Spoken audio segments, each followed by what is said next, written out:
الو. الو، سلام خانم. سلام. وقتتون بخیر. ممنون، مرسی. من حمید روشن هستم، گزارشگر رادیو ندا. امیدوارم که بی موقع مزاحم نشده باشم. خواهش میکنم. عرضم خدمت شما که با شهروندان تبریز در مورد این اعتراضات مردم گفتگو میکنم و در واقع حقیقت ماجرا را از زبان شهروندان میپرسم. من چون برنامه رو ندیده بودم، من فقط از زبان اینو میشنیدم ماجرا رو. بله. من خودم ندیده بودم برنامه رو. بله، ولی مردم اعتراض کردن به هر حال. بله دیگه، بله. ولی به نظر من کار خوبی نکردن دیگه. یعنی این برنامه کار خوبی نکرده یا اعتراض مردم رو میفرمه؟ هم اعتراض مردم، اعتراض هم اگه داشته باشه به نظر من باید اصولی باشه، نه که مثلا برن خیابون. باید یه مسئولون رو مثلا چیز میکردن، به اطلاعشون میرسوندن که کار خوبی نکردن. ولی نه اینجوری که اعتراض کردن، نه اینجوری خوب نیست. چرا خوب نیست؟ یعنی اعتراض به یک توهین و یک تحقیر یک ملت چرا به نظر شما خوب نیست؟ اعتراض به نظر من خوبه، ولی اصولی باشه، اینجوری نباشه که برن خیابون یا شعار بدن. ولی به نظر من اونا هم که تحقیر کردن یا مسخره کردن کار خوبی نکردن. بله، مسلم هست که اونها کارشون اصلا محکوم هست، ولی قضیه این که اعتراض به شکل اصولی باشه فکر میکنی که چگونه باید باشه؟ به نظر من باید یه نامه‌ای می نوشتن، بعد مسئولان برنامه رو مثلا در چیز میکردن که چرا این کارو کردن، اونا که تهیه کننده برنامه بودن. بچه های فتیله به نظر من اون چیزایی اجرا کردن که از اونا خواستن.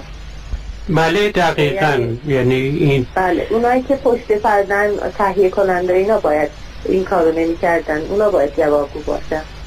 بله این واقعیت داره، ولی قضیه اینه که این به قول گفتنی مسبوق به سابقه است. این برای اولین بار نیست، بارها این کار صورت گرفته. توهین به عرب‌ها کرده، یا اون کاریکاتوری که کشیده بودن، یا توهین به ایل بختیاری کردن، اینا هم بوده. یعنی فقط صرفا به این محدود نبوده. بله دیگه. به نظر من اونایی که فارسی زبانن خیلی خودشونو بالاتر میبینن، احساس میکنن که میتونن هر کی رو مسخره کنن. زبان ترک و لورو به نظر من کار خوبی نیست که مثلا چون اونا فارسی زبان هستن بقیه مثلا زبان ها رو یا قوم ها رو مسخره کنن. به نظر من هممون اهل یک کشور هستیم دیگه، باید اتحاد داشته باشیم. درود بر شما. یعنی واقعیت اینه که خب زیبایی ایران به اتحاد همین ملیت ها و قوم های مختلف رنگارنگ و رنگین کمانی ماست. نژاد و قبیله که نمیتونه باعث جدایی باشه. درود بر شما. به نظر منم کار اشتباهی میکنه. ولی آخه این اشتباه گویا سهوی نبوده، عمدی هست و این سیاست ادامه داره در تحقیر سایر ملیت ها. والا من چون میگم دیگه خودم برنامه رو نه، ولی بله که نمیتونه سهوی باشه. باید یه کاری بکنن که این کار دشمناست دیگه، میخوان تفرقه بندازن بین مردم. مسئولان باید یه کاری بکنن که بین مردم جدایی نندازن.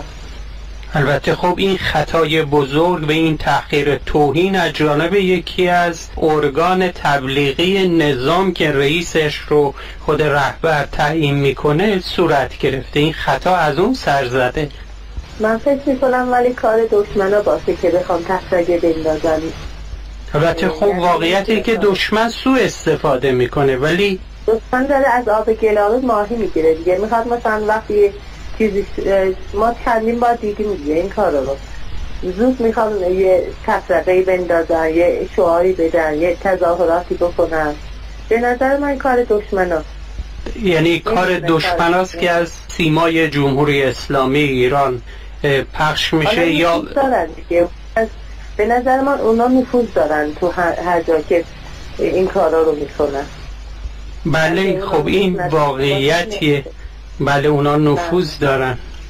ولی خب به نظر من همون جنگ نرمه دیگه. میخوام به هر روشی که شده مردم رو جونه هم بندازن، تفرگه بندازن. مردم هم اگه آگاه باشن، با ثبات باشن، گول این حرفا رو نمی‌خورن. ولی خب همین اعتراض نشان میده که مردم آگاه هستند و در واقع از حق و حقوق خودشون رو دفاع میکنن. حالا میفرمایید که در واقع این شیوه بعضی آگاهانه عمل میکنن، مثلا اعتراض هم که دارن اصولی تر اعتراض میکنن، ولی بعضی از مردم که ناآگاه هستن همیشه میشنون مثلا یه اعتراضی شده یا یه کاری شده، میخوان یه چیز کاری بکنن که مثلا خودشون رو نشون بدن یا مثلا یه شور و شوقی ایجاد کنن. ولی به نظر من اگه اصولی تر باشه، بتونن اعتراض خودشون رو اصولی تر بیان کنن، این کارا پیش نمیاد. خب حالا مردم در این اعتراضش چه میگفتن؟ چه خواسته ای داشتند؟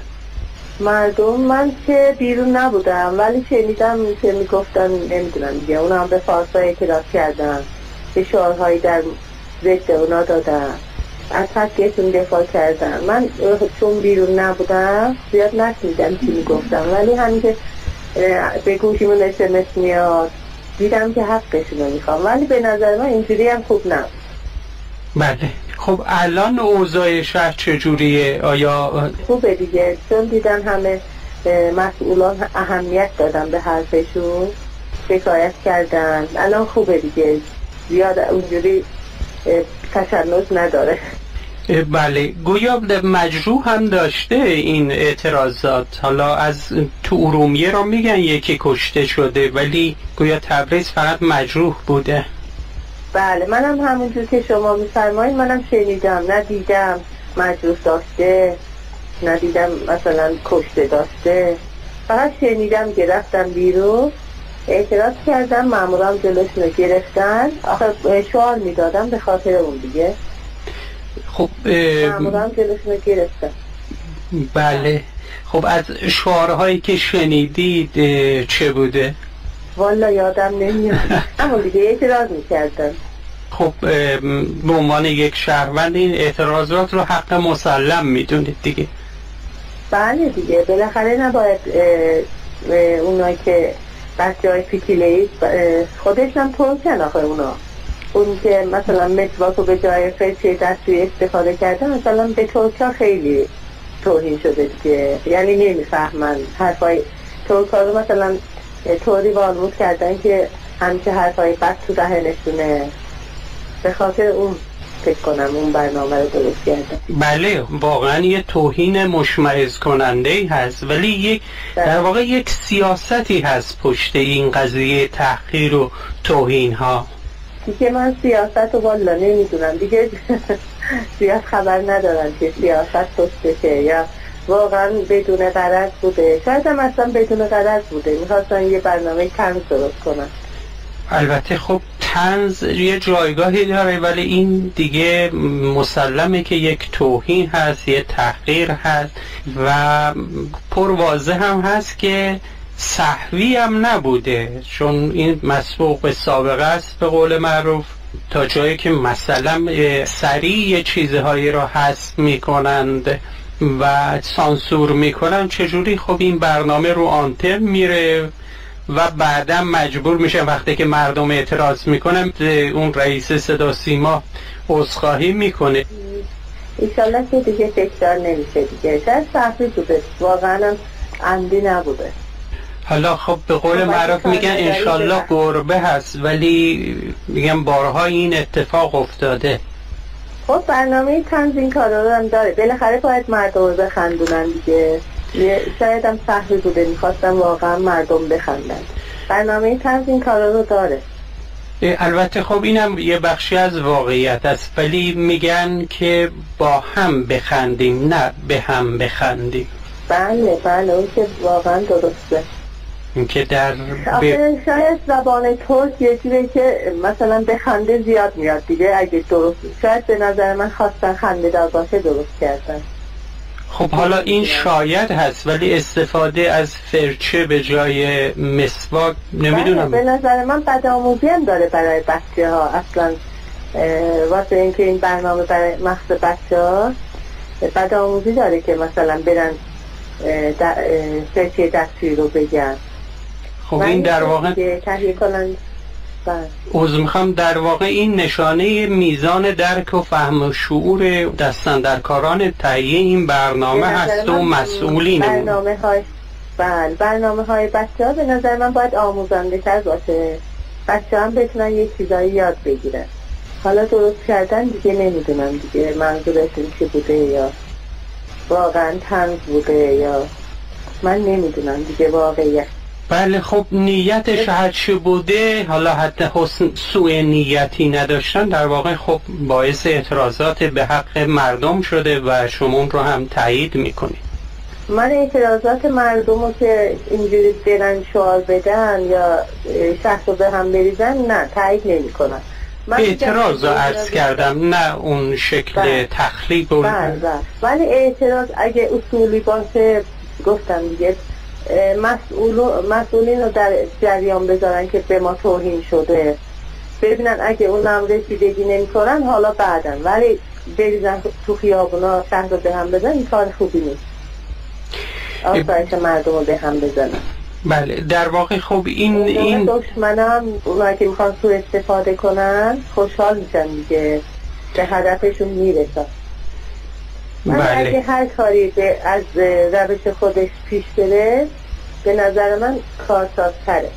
هر اعتراضی هم اگه داشته باشی باید روش خوبش رو در نظر بگیری، نه اینکه منفی باشی همه بریزی تو خیابون. اونا به نظر من کار یه عده فرصت طلبه. خب خانم بسیار ممنونم از شما، روزهای خوبی برایتان آرزو میکنم در ایرانی آزاد و آباد. ممنون، سلامت باشید. خدا حافظ.